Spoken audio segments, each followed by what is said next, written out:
Mga master, okay lang bang? Huwag niyong skip ang mga ads sa aking mga video kung okay lang mga master. Salamat sa solid na suporta po. Yon, what's up mga masters? Nandito na naman tayo sa panibagong araw, panibagong kabanata na naman ang pagsasama-samahan natin ngayon guys.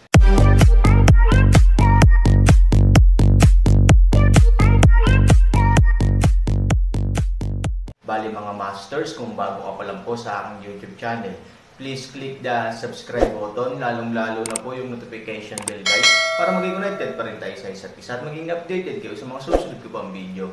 Bali mga masters, bago natin umpisahan ng kwento ay mag-shoutout po muna tayo para sa mga solid nating tagapakinig. Shoutout kay Robert Tolentino at shoutout kay The Gamer Pajardo. Yun na nga mga masters, no? Bali hindi na ito patagalin. In 3, 2, 1, let's go! Bago magmuni-muni si Han Sanchen, nakita niya na ang maliit na itim na stick ay biglang naging matalim na talam, na sinundan ng tatlong banayad na tunog. Lahat ng tatlong halaman ay pinutol. Sa talam ng maliit na itim na patpat, ang tuktok ng tatlong halaman ay masunuring dinala sa mukha ni Han Sanchen. Si Han Sanchen ay ganap na hanggal. Ano ito? Direktang gupitin ang lahat ng tatlong halaman sa iba. Sa pagkakataong ito, kailangan mong hilingin sa kanila. May lason ka ba? Sa pagtingin sa maliit na itim na patpat, hindi mapigilan ni Han Sanchen na mag-ihaw. Hahaha, lalong tumawa si Ivory, ito ay nangangahulugan na maaari mong pagsamahin ang lahat ng tatlong uri ng mga panggamot na materyales. Kalokohan, hindi kaya maintindihan ni Han Sanchen. Kung hindi niya naiintindihan, hindi niya iiho ang tungkol sa maliit na itim na patpat. Two kinds of women's medicine plus a kind of medicine to change that, which should be combined to refine the medicine. I'm afraid. Lumilipad ba ito pagkatapos kumain? Ang biro ay sobra. Nang maisip ni Zeking ang problemang ito, talagang nag-aalala siya. Kahit na nakakatawa, kung kakainin ito ni Han Sanchen, natatakot ako. Kahit na ito ay isang higanteng elepante na bato, natatakot ako na sa makapangyarihang lalaki, ito ay magiging isang maliit na ibon mula ngayon. Tumango si Mr. Chin, at pagkatapos ay nagsabi, Mr. Han, pasensya na sa pagtatanong, masama ba ang pakikitungo mo sa iyong kayamanan? Nandito ba ito para ipaghiganti ka? Tumango din si Peigo, bagamat hindi ko naiintindihan ang medikal na agham, ang sinabi ni G. Chin ay hindi makatwiran. Ang ilang mga bagay ay kakilakilabot kapag iniisip mo ang mga ito. Sa palagay ko ay hindi na kailangang subukan. Hindi rin nakaimik si Han Sanchen. Alam niyang pinagtawanan nila ang sarili, nagsimula siyang mag-alala sa kanyang sarili, ngunit kahit na ganoon, paano niya laging nararamdaman na siya ay nagmamalasakit sa kanyang sarili at puno pa rin ng pangungutya mula sa kanyang puso. Bago magsalita si Han Sanchen, nagpost na ang maliit na itim na stick, na parang sinasabi kay Han Sanchen na huwag makinig sa kanilang kalokohan, at pagkatapos ay inalog ang tatlong halaman sa kanyang katawan, sinenyasan si Han Sanchen na alisin ang mga ito ng mabilis. Napakunot ng noo si Han Sanchen. Upang sabihing paghihiganti, may ganitong posibilidad ang maliit na itim na stick. Nag-aaway na ang lalaking ito nang makilala siya. Pero kung gusto mong pag-isipang mabuti, parang malabo. Kung tutuusin, nasa gitna din ng laban ang lalaking ito. Isinakripisyo niya ang kanyang buhay para iligtas ang kanyang sarili. Kung gusto niyang paglaruan ang kanyang sarili, tila hindi matibay ang dahilan. Sa pag-iisip ng mga ito, hindi namamalayang iniunat ni Han Sanchen ang kanyang kanang kamay at kumuha ng tatlong halaman. Sa pagtingin sa tatlong halaman sa kanyang kamay, hindi nagsalita si Han Sanchen, ngunit nag-iisip ng mabuti, gamit ang ilang kaalamang medikal na natutunan niya, sinusubukan na maunawaan ang kahulugan ng maliit na itim na stick hanggat maaari. Ito ba ay upang labanan ang lason sa lason? Sabi nga sa kasabihan, if positive is negative, natural negative is positive. Ang pagdaragdag ng medyo neutral na yang sa yin na gamot sa dalawang uri ng extreme yin na gamot ay maaaring maabot ng gamot ang extreme yin state. Sa makatuwid, kapag ang isang bagay na labis na yin ay pumasok sa iyong katawan, maaari kang umakma at makihalubilo pa sa yang chi sa iyong katawan, at sa wakas ang yin at yang ay pinagkasundo at muling pinaandar. Sa ganitong paraan, magsisimulang lumitaw ang paggalaw ng yin at yang sa iyong katawan. Tila na sa pag-iisip, medyo malinaw ang pag-uugali ng maliit na itim na stick. Sinusubukan niyang gamutin ang sarili. Gayunpaman, ito ay hula lamang ni Han Sanchen. Kapag ang haka-haka ay mali, ang resulta ay hindi karaniwang cool.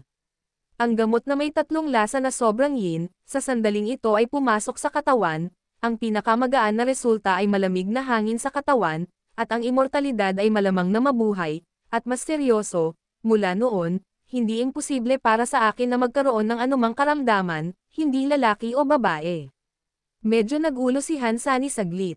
Nakita ni Ivory na napakaseryoso ni Han Sanchen, huminto sa pagngiti, lumakad ng ilang hakbang, at bumulong, anong problema ni Han Sanchen? Biglang nagising si Han Sanchen at umiling, iniisip ko kung ano ang magiging pakiramdam ng pagiging babae. Sa isang salita, gumaan ang kapaligiran, at muling ngumiti ang lahat. Sa totoo lang, nag-aalala pa rin si Han Sanchen sa loob. Pupunta tayo bukas sa ipinagbabawal na lugar ni Pei, hindi ba? Tanong ni Han Sanchen. Bahagyang tumango si Ivory, oo, pero hindi mo pa ba alam? Magiliw na ngumiti si Han Sanchen, parang may kasiyahan talaga ngayong gabi. Kakaibang tumingin si Ivory kay Han Sanchen. Hindi niya alam kung ano ang ibig niyang sabihin dito. Sinabi sa kanya ng intuit ayon na si Han Sanchen ay tila nagpa siya na gumawa ng isang bagay. Habang nakatingin siya, ang mga mata ni Ivory ay nakatutok sa tatlong halaman sa kanyang mga kamay. Hindi niya iniisip, hindi sumagot si Han Sanchen, ngunit malumanay na tumugon ng isang ngiti, ngunit ang ngiting ito ay isa ng positibong sagot para kay Ivory. Tama ang hula niya. Magkakaroon ng gulo si Han Sanchen ngayong gabi. Si Ivory ay syempre nag-aalala. Kung tutuusin, ang panlilibak na ngayon ay nabibilang sa pangungutya, ngunit kung talagang mangyari ang mga bagay, paano masisira ang puso ni Ivory? Bawat isa sa tatlong gamot ay hindi magandang bagay. Kung babae, okay lang. Kung ito ay isang lalaki, at ito ay ang katawan ni Han Sanchen na kagagaling lamang mula sa isang malubhang sakit at walang cultivation. Well, ang buong laro ay isang sugal. Walang pagkakataon na magsimula muli. Walang puwang para sa pagtubos. Bakit hindi nag-aalala si Ivory? Gayunpaman, naiintindihan din niya ang mood ni Han Sanchen. Biglang bumagsak mula sa pinakamataas hanggang sa pinakamababa, kahit na iligtas mo ang iyong buhay, ngunit para sa maraming tao, hindi ito kasing ganda ng direktang pagkamatay. Dahil sa depresyon na iyon, kahit na ang mga hindi pa nakaranas nito ay dapat maunawaan at isipin ito. Desidido pa rin si Han Sanchen na bumangon ngayon. Sa katunayan, ang kalidad ng kanyang puso ay mas malakas kaysa sa maraming tao. Pero kahit anong mangyari, hinding-hindi niya papalampasan ang anumang pagkakataon. Sa makatuwid, ang pagkakataon ay malapit na. Kahit na ang katanyagan at kayamanan ay higit sa kamatayan, hinding-hindi niya palalampasan ang ganitong pagkakataon sa panahong ito. Alam ni Ivory ang personalidad ni Han Sanchen.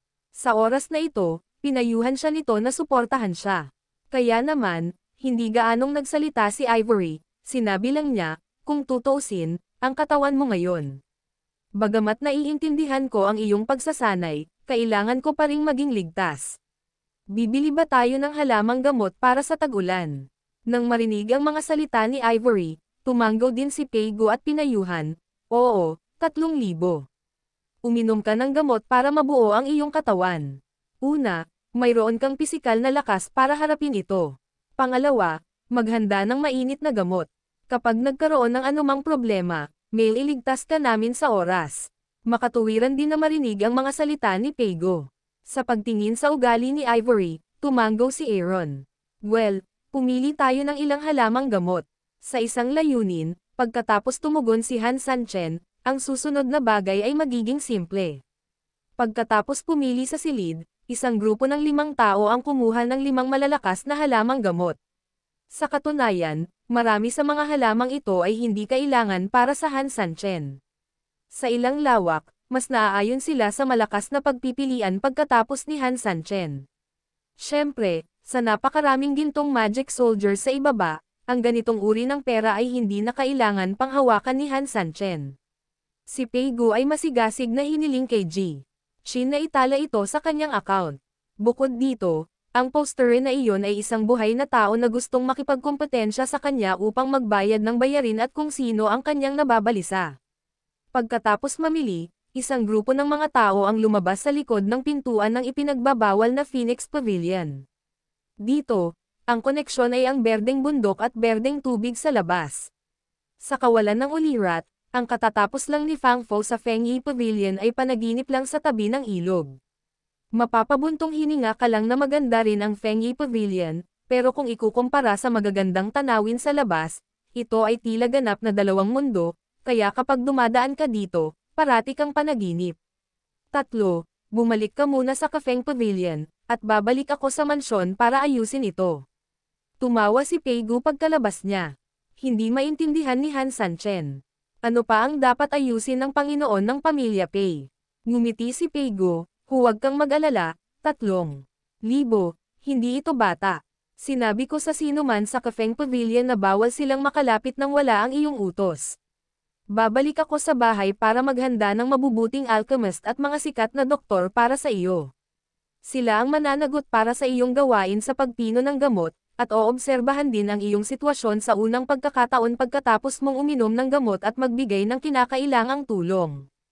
Ikanaway ni Han Sanchen ang kanyang puting kamay, Master Pei, hindi mo na kailangang mag-alala.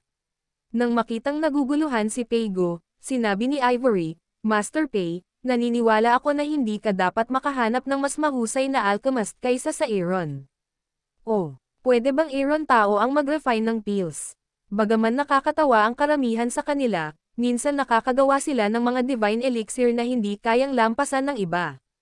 Tumawa si Ivory. Mapait na ngumiti si Pei Gu, hindi ko inasahan na may ganoong kakayahan ang Aaron, na talagang humanga kay Pei. Well, tatawagan ko ang ilang sikat na doktor, at kalahating sandali mamaya, magkikita na tayo sa Kafeng Pavilion. Pagkatapos noon, tumayo si Pei Gu at nagpaalam, habang nagkatinginan din si Han Sanchen at dalawang babae at pumunta sa Kafeng Pavilion.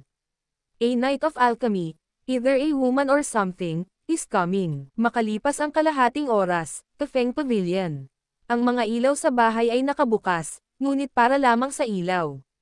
Sa halip, ang mga karaniwang ilaw na higit pa sa naiilawan para sa kagandahan ay kinansela.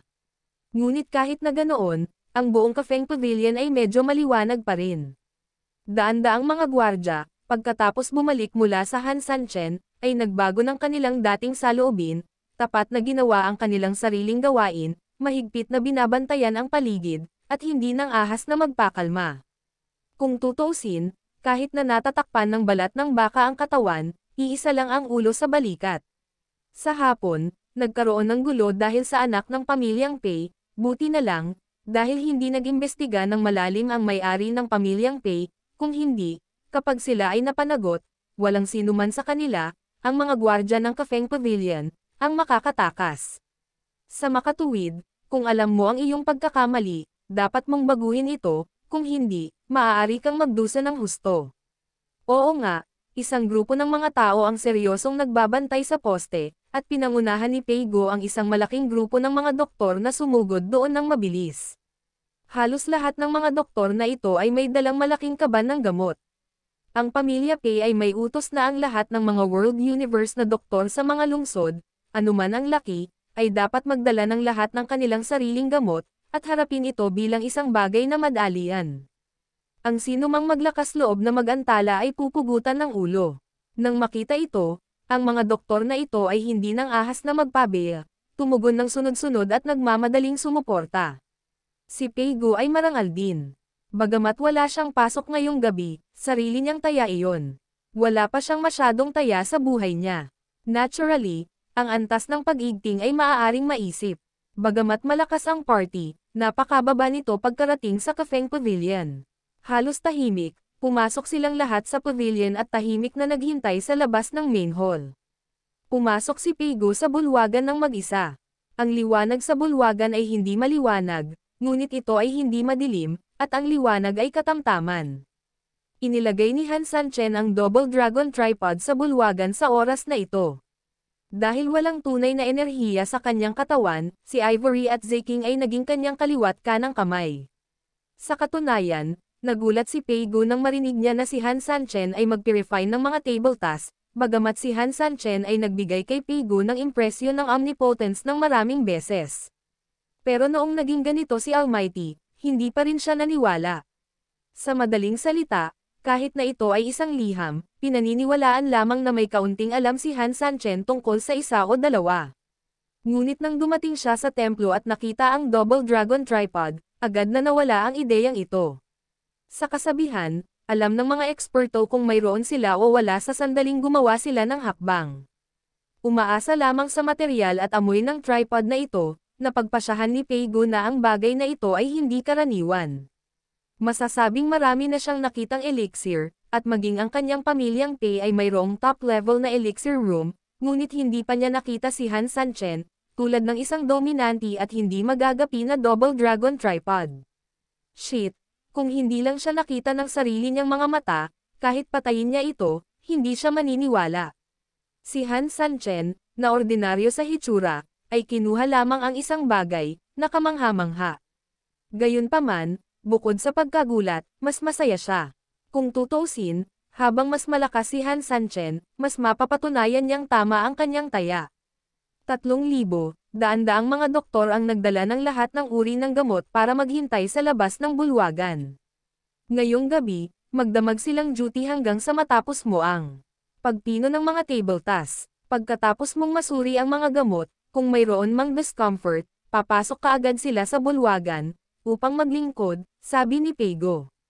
Tumango si Aaron, salamat, Master Pei. You're welcome. Ito ang dapat gawin ni Pei. Umaasa din si Pei na hindi mo magagamit ang mga ito sa halagang 3,000 yuan. Ngumiti ng mapait si Peigo. Sinabi ni Han Sanchen, ayaw gamitin ni Han Sanchen. Halika, kapag natapos na ang gabing ito ay nagpapahiwatig na ang iyong katawan ay magiging mas mabuti. Pei ay magiging mas kumpiyansa sa pagdadala sa iyo sa bawal na lugar ni Pei. Sinabi ni Peigo, lugar na ipinagbabawal ng pamilya Pei, dapat mong subukan. Tumango si Han Sanchen, huwag kang mag-alala, Master Pei, interesado din ako dito, kaya hindi ako mahuhulog, lalo pa ang pagiging babae. Pagkatapos noon, tumingin si Han Sanchen kina Ivory at Ziking. Nang makitang tumatango ang dalawang babae, mahinang uminom si Han Sanchen, Double Dragon Tripod Turn, Alchemy. Start. Yun na nga mga masters, no? Bali panibagong kabanata na naman yung natapos natin ngayong gabi. Muli, maraming salamat po talaga sa walang sawang suporta po sa aking YouTube channel na talagang inaabangan nyo po ang bawat upload ko po. Bali mga masters, magkita-kita ulit po tayo bukas ng gabi at ngayon po ay magpapaalam po muna tayo. Bali mga masters, bye-bye!